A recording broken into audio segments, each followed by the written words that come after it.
Things at 6. Only the biggest stories, only the biggest guests, and only the biggest opinions. This is AM 560, The Answer. Top of the morning, Dan and Amy. So Bolshevik Bernie Sanders showed up to a Walmart shareholders meeting. What? Uninvited, or was he invited? He was, We don't like party crashers. he was there as a representative of Walmart worker, to propose a resolution on her behalf. So he got his 3 minutes at the wheel, and here's how he used those 3 minutes. Madam Chair, the issue that we are dealing with today is pretty simple. Walmart is the largest private employer in America and is owned by the Walton family, the wealthiest family in the United States, worth approximately $175 billion.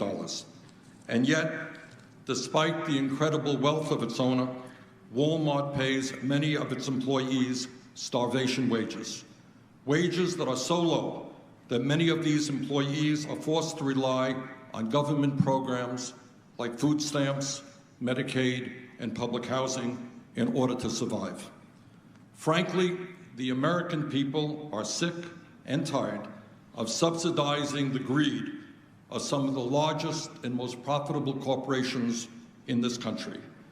They are also outraged by the grotesque level of income and wealth inequality in America, as demonstrated by the CEO of Walmart making 1,000 times more than the average Walmart employee.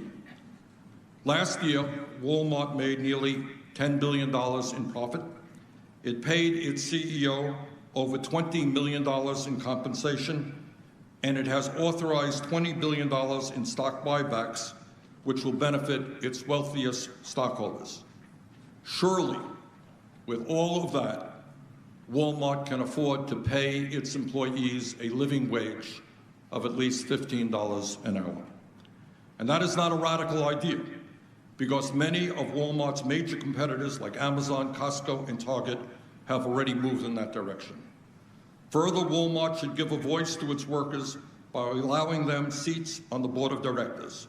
The concerns of workers, not just stockholders, should be part of board decisions. Yeah. I'm just going to come in here and tell you how to run your company. And I'm also going to harass you because you've made money.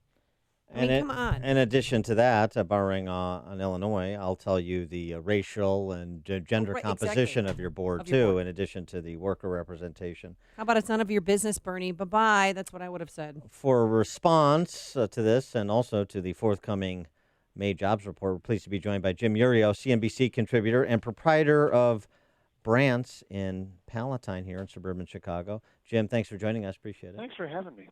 So what about Bernie and his criticism of the quote-unquote starvation wages Walmart is paying? There's a couple things that hit me, which is just amazing, because they always, if you notice, they always pick the same two companies, Walmart and McDonald's, and they go after them hard with the minimum wage things and with every other complaint they have about big business. And I don't know why they pick these two, because really they're the two of the companies that have the scale and the ability to borrow and automate so quickly. So they aim for those companies with the $15 an hour thing, and they end up hitting small and medium-sized business, particularly things like the restaurant industry. Not, our restaurant's doing just fine, but as we all know, 2/3 of restaurants fail, and part of the reason is because of the labor costs. If you're going to drive those up, you're going to just destroy these people, and it baffles me that a person like that who's never even had a job, who doesn't even know the first thing about how to run a business, stands in front of people and tells them what they want to hear. It is so insulting. And when I see Bernie talk and I see Elizabeth Warren speak, I almost think that this thing has grown between the two sides, the right and the left, that they don't even pick candidates anymore that they believe in what they're saying. They just pick candidates who are going to irritate the other side as much as they possibly can. And with Bernie, they've been successful with me, certainly. Well, I think Bernie believes what he's saying. That's the issue. I mean, he's been talking about the $1 wonders of Soviet-style central planning for the better part of 4 decades. No doubt. Venezuela. And He loved the Venezuelan economy when they started to move towards nationalizing all the companies. That was fantastic, he thought, and he was very, very vocal about it. And the thing that amazes me about that particular instance is that what happened to his memory regarding those comments? You know what I mean? He just moves on to the next thing. Once socialism destroys, it just moves on, and the thing they say to each other is, we just didn't implement it perfectly. The next time it's going to be tons better. And this is a man, though, who didn't get his first job until, 40 years old? Yeah, Geez. mayor of a I mean, town. so he doesn't really, I don't know if he knows what it means to really work for a living. Well, there's a couple of things about Walmart and the criticism of the left as exemplified by Bolshevik Bernie. One is, let's remember what Walmart has accomplished. How did Walmart become the largest private employer in America? Because of Sam Walton's insight and desire to improve the purchasing power of lower income Americans by making everyday goods cheaper for them. That was the grand insight of Walmart. That's how it became the biggest employer in America. That's how the Walton family accrued $100 billion plus. That's number one. Number two, this issue of CEO pay, and I'll let you respond to both, Jim. This issue of CEO pay, I mean, I know it's not popular to defend it. I think the average CEO pay is about 300x the median worker in Fortune 1000 companies. It's 1,000 times in Walmart. $20 million for a Walmart, a company the size of Walmart.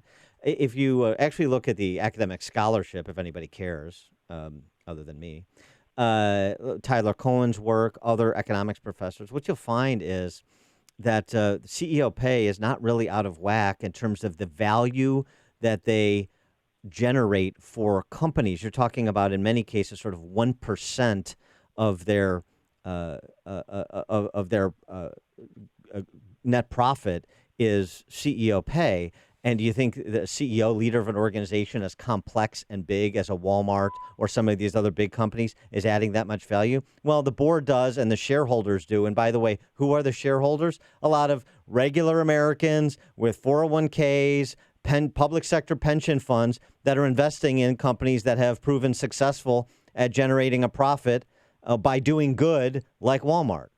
And I'll even take it a step further, too. First of all, it's none of my business to start talking about what CEOs pay. If a company decides to spend its money foolishly, whether it be on the CEO's salary or branching into businesses that they don't belong, the market has a way of settling that. They make that, that company, they sell their shares, they drive them out of business. That's the beauty of it all. As a matter of fact, there is no reason at all that the government should step in and start making companies like Walmart or anyone else do smarter, and I'm doing quotation marks with smarter things with their money. If a company is stupid, the invisible hand comes in and corrects that. Any way we can step in the way of that is stupid. The wealth inequality thing is such a completely asinine argument as well, too, because people look at different revolutions that have happened historically and then compare wealth inequality now with wealth inequality then. And I'm here to tell you that wealth inequality is a secondary driver of social unrest. The first part of it, and this is infinitely more important,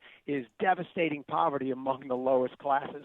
That's where our focus should be. I don't see that in this country right now. People who have stuff tend to not gather in the square with pitchforks and torches. The whole notion is crazy. If you want to say to me that does Jeff Bezos and some of the people who have the highest amount of money, do they have too much political power and political clout with their money? Yeah, I'll actually go with that argument a little bit. But wealth inequality as a driver of social unrest is a silly, silly argument. So Bernie Sanders sounded like he wanted government regulation of wages, but we already have, minimum wage.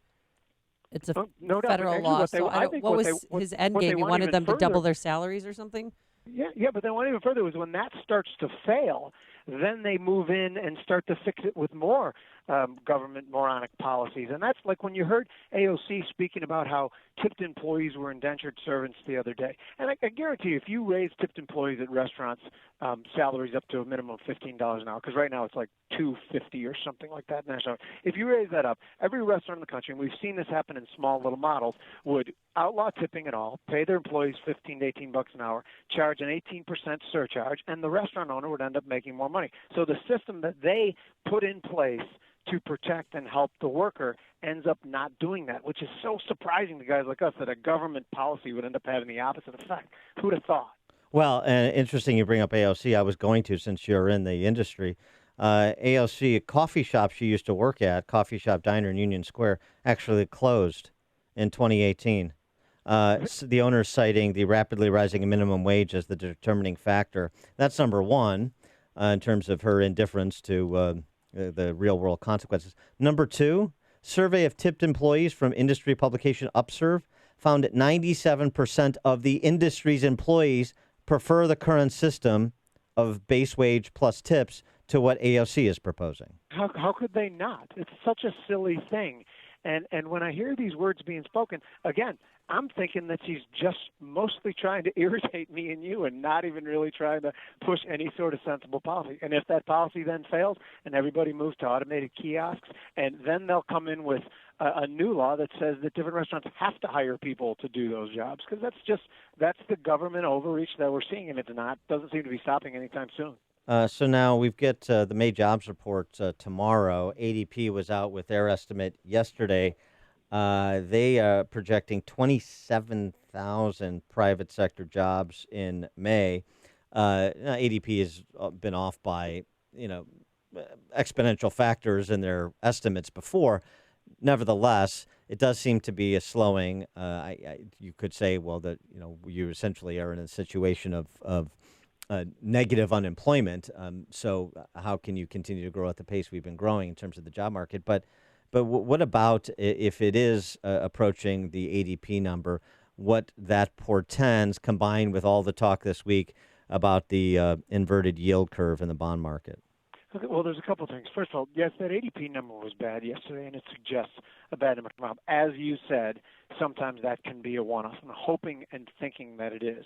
The overarching theme is that in the last 6 months, the Fed has pivoted from being in a situation where they wanted to raise rates to a situation where they wanted to lower rates. Much of that has been because of the threatened or real trade/tariff talks that Donald Trump keeps talking about.